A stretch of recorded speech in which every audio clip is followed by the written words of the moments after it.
นี่นะคะวันนี้เราจะมากินกั้งกันนะคะแซ่บๆนะคะ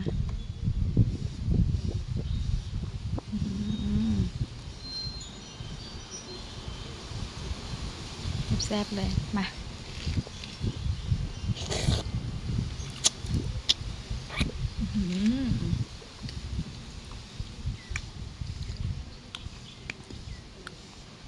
นี่นะจิ้มไปเลยนะ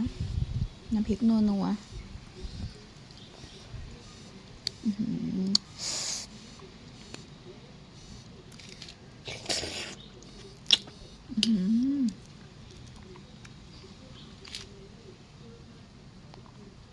ยังมีในกระมังนี้อีกนะคะ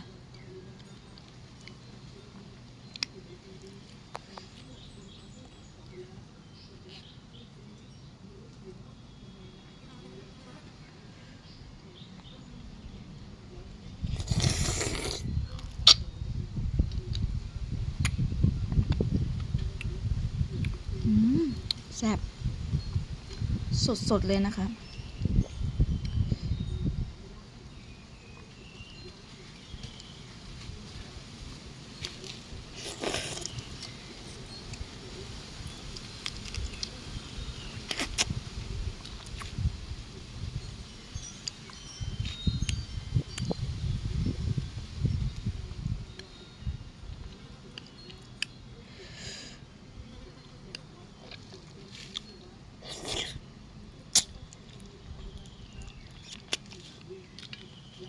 สำหรับคนที่ไม่เคยกินกั้งนะคะ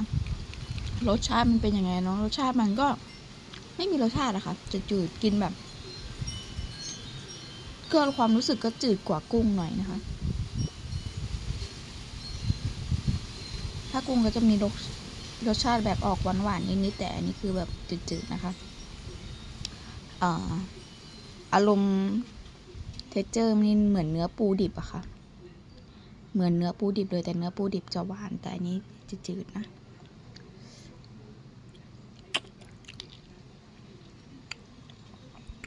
จืดๆมันๆ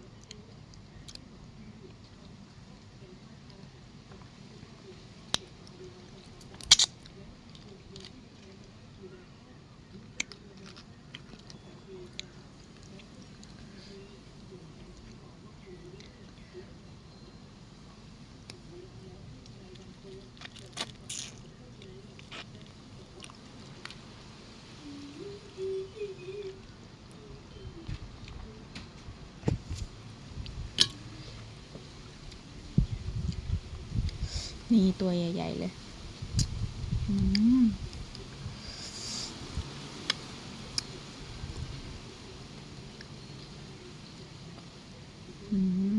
มา